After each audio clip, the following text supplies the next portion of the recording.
আসসালামু আলাইকুম। এসএসসি 2025 সালের পরীক্ষার্থীরা, আজকে তোমাদের পৌরনীতির ফাইনাল সাজেশনটা দিয়ে দিব। আমরা যেই সাজেশন দিব মাঝখানে শুধুমাত্র একদিন সময় পাচ্ছি। অন্যান্য সাবজেক্ট যেমন ইতিহাসের ক্ষেত্রে তুমি পর্যাপ্ত পরিমাণ সময় পেয়েছো, কিন্তু এই একদিনে পৌরনীতির সব কিছু আমাকে কমপ্লিট করতে হবে।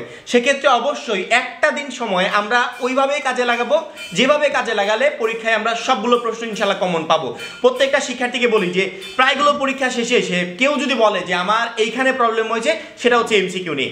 এমসিকিউ আমি বারবার করে বলছি যে আমি যেভাবে এমসিকিউ পড়তে বলি, যে গাইডলাইনটা রেডি করে দিই, তোমরা সেভাবে এমসিকিউ পড়ে যাও। নিজের মতো করে পড়ার দরকার নেই। নিজের মতো করে যারা পড়ে যাচ্ছে ওরাই পরীক্ষা দিকে ধরা খাচ্ছে।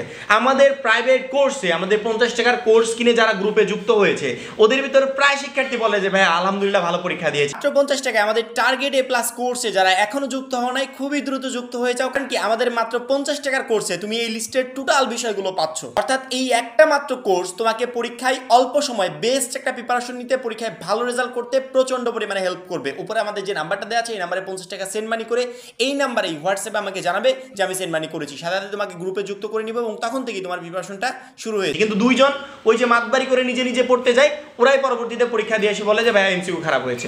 আমি বারবার করে বলছি, যেভাবে গাইডলাইন দিই, যেভাবে রুটিন রেডি করে দিই, প্রত্যেকটা বিষয় ফলো করবে এবং সেই অনুযায়ী প্রিপারেশন নিয়ে যাবে। ইনশাআল্লাহ পরীক্ষার হলে সকল প্রশ্ন তোমার কমন থাকবে। ঠিক আছে? পৌরনীতিতে আমাদের টোটাল 100 মার্কের পরীক্ষা হবে, যেখানে সিকিউতে থাকবে 70, এমসিকিউতে থাকবে 30। এই 100 মার্কের প্রিপারেশন নেওয়ার জন্য সময় পাচ্ছি মাত্র একদিন। পৌরনীতিতে টোটাল 11টা চ্যাপ্টার আছে। প্রশ্ন আসবে কয়টা? প্রশ্ন আসবে 11টা। 11টা চ্যাপ্টারকে সুন্দর করে গুছিয়ে দেব, শর্ট করে দিব, যাতে সামনের এই একদিনে তুমি এই অল্প চ্যাপ্টারের উপর বেশি পরিমাণ ফোকাস দিতে পারো এবং ওই চ্যাপ্টারের গুণাটি সব কিছু কমপ্লিট হয়ে যায়। এই সাজেশন আপলোডের পরে আমরা তোমাদের সেই চ্যালেঞ্জটা রেডি করে দিব, যেই চ্যালেঞ্জ কমপ্লিট করে প্রত্যেকটা পরীক্ষা শিক্ষার্থীরা সকল প্রশ্ন কমন পায় এবং সুন্দর মতো পরীক্ষা দিয়ে আসতে পারে। পৌরনীতি সাজেশন আপলোড শেষে আমরা সেই চ্যালেঞ্জ রেডি করে দিব, যেই চ্যালেঞ্জ ফলো করে তোমাকে পড়তে হবে। ওই চ্যালেঞ্জ যদি পৌরনীতি পরীক্ষার আগে কমপ্লিট করতে পারো, এই টোটাল পৌরনীতি সাবজেক্ট তোমার হাতের মুঠোয় থাকবে এবং পৌরনীতিতে তুমি একটা বেস্ট রেজাল্ট করতে পারো। 1 নম্বর অধ্যায় পৌরনীতি ও নাগরিকতা, এবং 2 নম্বর অধ্যায় দেখো নাগরিক ও নাগরিকতা। ঠিক আছে? দুইটাই প্রায় সেম কোয়ালিটির অধ্যায়। এই দুইটা অধ্যায় মিলে 2 সেট প্রশ্ন হবে, অর্থাৎ দুইটা অধ্যায় মিলে 2 সেট প্রশ্ন হবে। 1 এবং 2 মিলে 2 সেট প্রশ্ন তুমি পরীক্ষার হলে পাচ্ছ। তারপরে 3 নম্বরে আইন, স্বাধীনতা ও সাম্য, 4 নম্বর রাষ্ট্র সরকার ব্যবস্থা, 5 নম্বর সংবিধান। এই 3টা অধ্যায় একত্রিত করবে। এই 3টা অধ্যায় কমপ্লিট করে গেলে এখান থেকেও 2 সেট প্রশ্ন তুমি পরীক্ষার হলে কমন পেয়ে যাচ্ছ।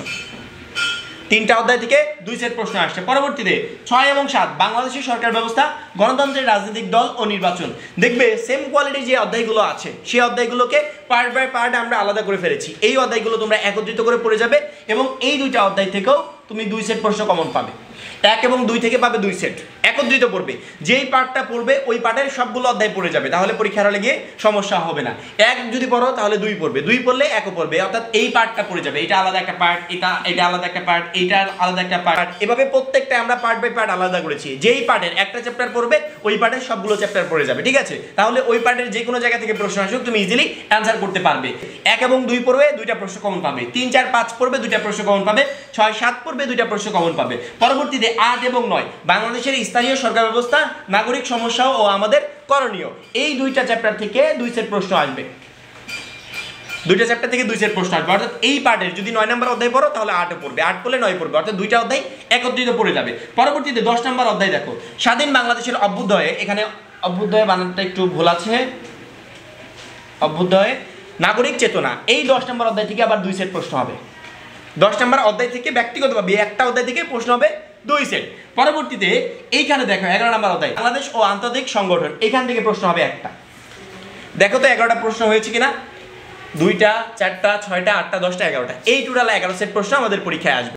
যেহেতু 11 সেট প্রশ্নের ভিতর থেকে লিখতে হবে 7 সেট, আমার কি সবগুলো চ্যাপ্টার পড়ার দরকার আছে? সামনের সময় অল্প, এই অল্প সময়ে আমি শুধুমাত্র ওই চ্যাপ্টারগুলোই পড়বো যেখান থেকে আমার প্রশ্ন কমন থাকবে। আমি সবগুলো চ্যাপ্টার পড়বো না, অল্প কিছু চ্যাপ্টার পড়বো, যাতে সামনের এই অল্প সময়ে আমি একটা বেস্ট প্রিপারেশন নিতে পারি। ঠিক আছে? সেক্ষেত্রে তোমাকে কয়েকটা পার্ট পড়ে যেতে হবে। এখানে যেমন এই পার্ট বাই পার্ট আলাদা করে দিয়েছি, বলে দিলাম যে 10 নম্বর চ্যাপ্টার থেকে 2টা প্রশ্ন হবে। অবশ্যই 10 নম্বর চ্যাপ্টারটাকে সাথে নিয়ে আর বাদ বাকি কয়েকটা পার্ট তুমি পড়ে যাও। এখন কোন পার্টগুলো পড়ো? তুমি যদি মনে করো যে আমি 1 থেকে 7 পর্যন্ত পড়বো, তারপরে আমি 10 পড়বো, তাহলে তোমার 8টা প্রশ্ন কমন থাকবে। এর ভিতর থেকে যে কোনো বেছে বুঝে 7টার অ্যান্সার তুমি ইজিলি করতে পারবে। অর্থাৎ আমরা এখানে যে পার্টগুলোকে ভাগ করেছি, তুমি এই যে এই পার্টগুলো থেকে 8, 9, 6, 7, 3, 4, 5, 1, 2 এখান থেকে প্রত্যেকটা পার্ট থেকে 2টা করে প্রশ্ন হবে। এখন তুমি যদি মনে করো যে ভাইয়া আমার এতগুলো অধ্যায় আমি পড়তে পারছি না, আপনি আমাকে আর একটু সংক্ষিপ্ত করে দেন, তাহলে আমি বলবো যে 3, 4, 5 এই পার্টটা তুমি বাদ দাও। তুমি পড়বে 1, 2, তারপর 3, 4, 5 বাদ, 6 পড়বে, 7 পড়বে, 8 পড়বে, 9 পড়বে, 10 পড়বে। 7টা চ্যাপ্টার পড়লে এখান থেকে তুমি 8টা প্রশ্ন কমন পেয়ে যাচ্ছ, যেখান থেকে বেছে বুঝে যে কোনো 7টার অ্যান্সার তুমি করতে পারবে। তুমি যদি মনে করো যে না ভাই আমি এভাবে পড়বো না, আমাকে আরেকটু সংক্ষিপ্ত করে দেন, তাহলে 1 থেকে 1 পড়বে, 2 পড়বে, 6 পড়বে, 7 পড়বে, 8 পড়বে, 9 পড়বে, 11 পড়বে। এখান থেকে 7টা প্রশ্ন কমন পাচ্ছ, এখান থেকে 8টা প্রশ্ন কমন পাচ্ছ। একবার ইজি প্রসেস, তুমি যে কোনো পার্ট কমপ্লিট করে যেতে পারো। এখন আমি তোমাদেরকে বিষয়টাকে সহজ করে দিলাম এইভাবে যে আমি পার্ট বাই পার্ট আলাদা করে দিয়েছি। তোমাকে সবগুলো চ্যাপ্টার পড়তে হবে না, সামনের এই অল্প সময়ে তুমি অল্প চ্যাপ্টার পড়বে, যাতে ওই চ্যাপ্টার থেকে যে কোনো জায়গা থেকে প্রশ্ন আসুক তুমি ইজিলি অ্যান্সার করতে পারো। সেক্ষেত্রে 3, 4 থেকে 3, 4, 5 3টা অধ্যায় থেকে প্রশ্ন আসবে কয়টা? 2টা। এই পার্টটাকে তুমি বাদ দিতে পারো।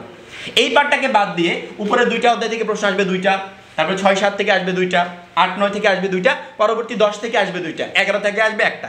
এখন তুমি 10টাকে যদি ইনক্লুড করো তাহলে 8 সেট প্রশ্ন কমন পেয়ে যাচ্ছ। অর্থাৎ উপরের যে কোনো 3টা পার্ট সাথে 10 নাম্বার অধ্যায় 8 সেট প্রশ্ন কমন পেয়ে যাচ্ছ, যেখান থেকে যে কোনো 7টার অ্যান্সার তুমি করতে পারবে। তুমি যদি 11 নাম্বারের অধ্যায়কে ইনক্লুড করো, উপরের যে কোনো 3টা পার্ট এবং 11 নাম্বার অধ্যায়, তাহলে তুমি 7 সেট প্রশ্ন কমন পেয়ে যাচ্ছ, যেখান থেকে ইজিলি 7 সেটের অ্যান্সার করতে পারবে।